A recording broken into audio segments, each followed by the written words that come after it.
Hola, bienvenidos a una nueva emisión informativa de El Mundo Ahora por France 24. Yo soy Andrés Mesa Muñoz y a continuación los titulares.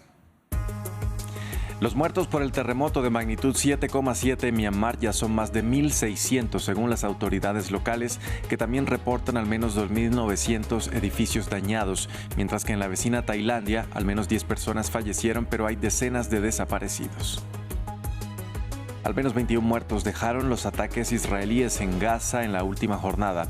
La ofensiva golpeó varias partes del territorio palestino, entre ellas las ciudades de Beit Lahia, Han Yunis y Rafah, donde el ejército israelí dijo haber comenzado actividades terrestres. Multitudinaria manifestación en Turquía. Cientos de miles de personas acudieron a un mitin organizado por la oposición en Estambul y en rechazo al encarcelamiento del alcalde Ekrem İmamoğlu, quien confirmó su candidatura a las elecciones presidenciales.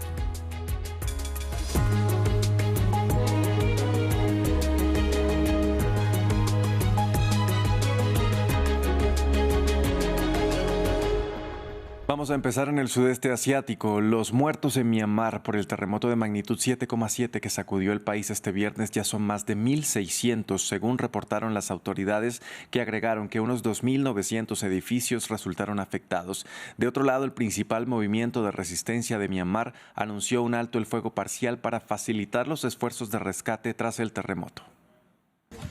El pánico invadió las calles al derrumbarse edificios en el mayor terremoto que ha azotado Myanmar en un siglo. El epicentro fue en la falla de Sagaing, que se extiende desde el centro hasta el norte de Myanmar. Mandalay, la segunda ciudad más grande del país, con una población de 1,5 millones de habitantes, se encuentra cerca del epicentro. En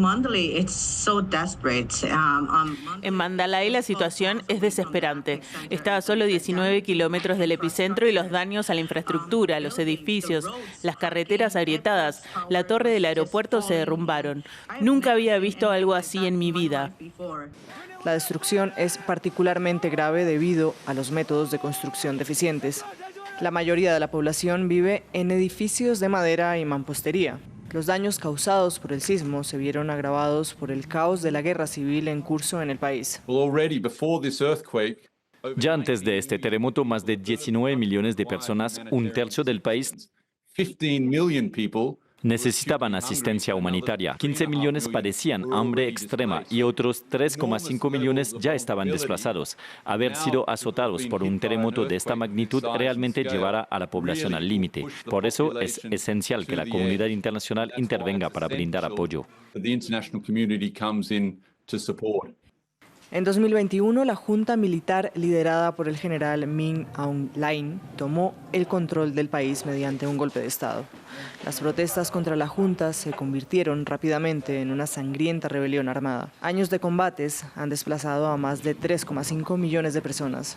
El gobierno militar también ha impuesto restricciones a la red de telecomunicaciones, lo que dificulta la recopilación de más información sobre las consecuencias del terremoto. La magnitud del desastre ha provocado un inusual acercamiento del gobierno a la comunidad internacional. La junta ha solicitado ayuda y donaciones a cualquier país.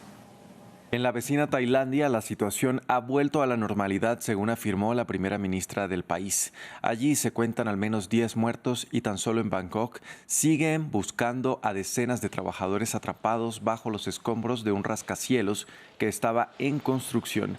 La primera ministra prometió que se realizarán inspecciones en los edificios en obra y se investigarán las causas del derrumbe. Quisiera reiterar que la situación del terremoto en Tailandia se ha normalizado. Posteriormente se realizarán inspecciones en varios edificios bajo la supervisión del equipo directivo de dichos edificios. El gobierno brindará ayuda y apoyo a los afectados por este incidente. Rara vez hay terremotos, por lo que el gobierno hará todo lo posible para ayudar a todos los tailandeses para garantizar su seguridad y que reciban ayuda lo antes posible. Cambiamos de tema. Israel sigue bombardeando la franja de Gaza en el día de la fiesta del Eid, que marca el fin del Ramadán para los musulmanes. Además de haber anunciado el inicio de actividades terrestres, los bombardeos dejaron más de 20 personas muertas, elevando al menos 50.277 los fallecidos desde el 7 de octubre. De otro lado, retomaron lentamente las negociaciones entre Hamás e Israel. El grupo palestino habría aceptado una propuesta de Egipto para liberar a 5 rehenes a cambio de un cese el fuego temporal y de conversaciones insinuaciones de una tregua a largo plazo. Israel aún debe formular una respuesta. Gabriel Colchen tiene los detalles.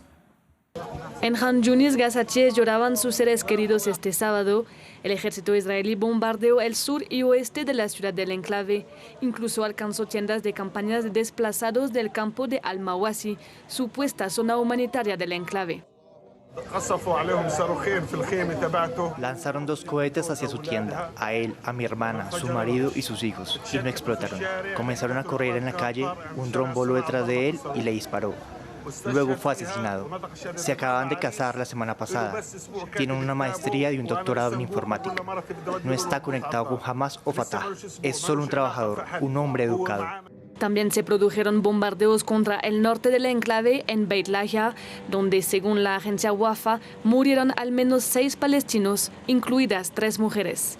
Según el Ministerio de Sanidad de Gaza, más de 920 personas fueron asesinadas en el enclave desde la retoma de las operaciones israelíes el 18 de marzo. Este sábado Hamas publicó en Telegram un nuevo video de propaganda de la rehén israelí Elkana Bohbot, quien explica que la situación es crítica debido a los bombardeos. Al final del video, un mensaje: solo un cese el fuego los devolverá con vida. Mientras Israel presiona a Hamas con ataques intensos en el enclave y un bloqueo de la ayuda humanitaria, el grupo palestino propone liberar a los rehenes a cambio de un cese el fuego permanente. En la vecina Siria también esperan la celebración del Eid el-Fitr. Desde Idlib hasta Damasco, pasando por Alepo, este es el primer Ramadán después del derrocamiento de Bashar al-Assad el pasado mes de diciembre y la primera vez en más de una década que muchos desplazados y refugiados del conflicto van a poder reunirse con sus familiares. Un informe de Maxime Plubiné. Primer Eid el-Fitr sin Bashar al-Assad para los sirios. Los musulmanes del país asolado por 13 años de guerra celebran este sábado la fiesta que marca el fin del mes sagrado de Ramadán, la primera celebración desde el derrocamiento del dictador el pasado mes de diciembre, y la primera oportunidad en años para muchos sirios, los de la diáspora, los refugiados y los desplazados, de regresar a su ciudad, su pueblo y su familia para compartir. Deseo en el mes sagrado del Ramadán poder estar unido a la gente que quiero y que vuelvan todos los que no están. Este fue mi deseo en Ramadán, pero hay muchos seres queridos a los que no he visto. Este es el primer Eid con alegría porque por fin hemos podido reunirnos con mi padre después de 6 años. No pudo venir aquí por las circunstancias y se puede ver la felicidad en los rostros de la gente mientras se preparan para el Eid, ya que lo celebran sin miedo a los bombardeos ni a los ataques aéreos. Pero todavía muchas familias no pudieron reunirse. Este es el primer Eid al-Fitr para nosotros en la ciudad después de la liberación. Ahora es como si tuviéramos 2 fiestas en lugar de una. Una fiesta porque hemos vuelto a nuestra tierra y nuestro pueblo natal, y la segunda fiesta es el Eid alegre de todos los musulmanes. Coincidiendo con el fin de Ramadán, el presidente de facto de Siria, Ahmed al-Shara, nombró como gran mufti, la máxima autoridad religiosa del país, a Osama el-Rifai, clérigo musulmán moderado conocido por su oposición al despuesto líder Bashar al-Assad. En Turquía continúan las protestas contra el presidente Recep Tayyip Erdoğan por el encarcelamiento de su principal rival político, el alcalde de Estambul, Ekrem İmamoğlu. Cientos de miles de personas se reunieron en la ciudad de Bósforo este sábado en una de las mayores manifestaciones en contra del mandatario turco en los últimos años. Nos amplía desde Estambul nuestro corresponsal Adrián Rocha.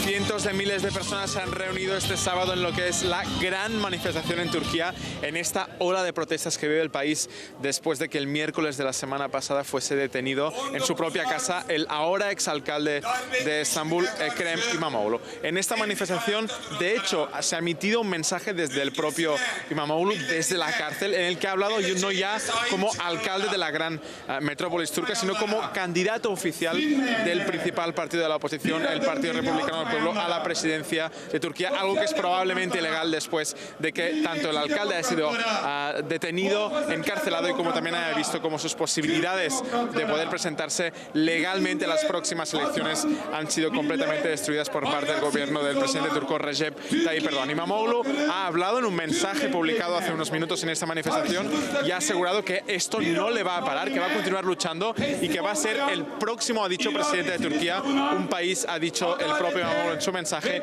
mucho más grande que cualquier gobierno que temporalmente gobierna este país. Hemos podido hablar con algunos de los asistentes aquí y muchos hablan de una gran injusticia, no solo contra Emmanuel, sino contra todo el país, en una grave crisis brutal económica y política, no solo ocurrida en esta última semana de la detención de Emmanuel, sino durante los últimos meses. Incluso hemos hablado con algunos manifestantes que nos explican que antes votaban por el presidente turco Recep Tayyip Erdogan, pero que después de esta decisión se han cambiado completamente de bando. Donde también se registraron protestas fue en Dinamarca. Cientos de personas salieron a las calles de la capital para expresar su rechazo a las constantes declaraciones del presidente de Estados Unidos, quien busca tener el control de Groenlandia, que forma parte de territorio danés. Los ciudadanos dijeron que la isla no está en venta y criticaron la reciente visita del vicepresidente J.D. Vance. En medio de las tensiones, el primer ministro de Dinamarca viajará a Groenlandia del 2 al 4 de abril para sostener conversaciones con el nuevo gobierno local. Vamos a Vietnam. Al concluir su visita de 3 días en este país, el presidente brasileño Luis Ignacio Lula da Silva anunció su mediación en la guerra ucraniana. El mandatario dijo que se reunirá por separado con sus homólogos de los países en guerra y para ello viajará a Moscú en mayo con el objetivo de acudir a conmemoraciones del 80 aniversario del fin de la Segunda Guerra Mundial y mantendrá una conversación telefónica con Volodymyr Zelensky esta semana sin precisar día. Yo pretendo hablar eso otra vez con Putin. Tengo un llamado esta semana con Zelensky. Voy a conversar con él y espero que ahora esté preocupado con la paz, porque antes no lo estaba. Y solo creía que Putin tenía que aceptar el acuerdo que él quería y no es así. Nadie puede creer que puede imponer la voluntad a otro en un conflicto así. Si los dos están dispuestos a negociar, será mucho mejor para Ucrania, para Rusia, para Europa y para el mundo. Muito melhor para a Rússia, muito melhor para a Europa y muito melhor para el mundo. En Perú, cientos de personas se manifestaron este viernes por la noche contra el gobierno de Dina Boluarte y ante el aumento del crimen organizado. Las protestas se producen a pesar del estado de emergencia que rige en Lima desde mediados de marzo. El informe es de Natalia Plazas. El descontento por la inseguridad se hace evidente en las calles. Cientos de personas se manifestaron el viernes en Lima contra la presidenta Dina Boluarte y por el auge del crimen organizado. Este gobierno, Dina Boluarte, usurpó el cargo del presidente Pedro Castillo y él ha creado leyes a favor de ellos y a favor de los congresistas, leyes que no nos dejan vivir en paz. Profesores, estudiantes y opositores de izquierda salieron en rechazo a la mandataria, que cuenta con un índice de desaprobación del 93%. Boluarte declaró el estado de emergencia en Lima el pasado 18 de marzo con un mes de duración. Esto permite el despliegue de soldados en las calles que el gobierno asegura ayudan a los policías a combatir el crimen. Pero esto es visto con recelo por muchos. El tema de lanzar un estado de emergencia ha hecho para que la población no salga a manifestarse. Porque en un estado de emergencia no existe el libre albedrío. Horas antes, también en la capital, artistas vestidos de blanco encabezaron otra manifestación. Yo con miedo porque ellos salen a estudiar, ¿no? Y yo con miedo porque no sé qué les pueda pasar. Tal vez, no sé, del camino los asesinan, porque ellos, los extorsionadores, están en cualquier sitio, te matan, te asesinan. En cualquier sitio, en cualquier esquina, en cualquier calle. En este acto de protesta, músicos, actores y cómicos salieron en rechazo por el asesinato del cantante de cumbia Paul Flores el pasado 16 de marzo. Vamos a cerrar con imágenes del eclipse parcial de sol en curso este sábado durante un total de 213 minutos. El fenómeno es visible en gran parte de Europa, parte de América del Norte y en el noroeste de África, y ya comenzó en el norte del Océano Atlántico, desde el este de Canadá, y sigue su camino hasta el norte de Siberia. Con estas imágenes despedimos este informativo en France 24. Gracias por acompañarnos. Los invitamos a que continúen con toda nuestra programación.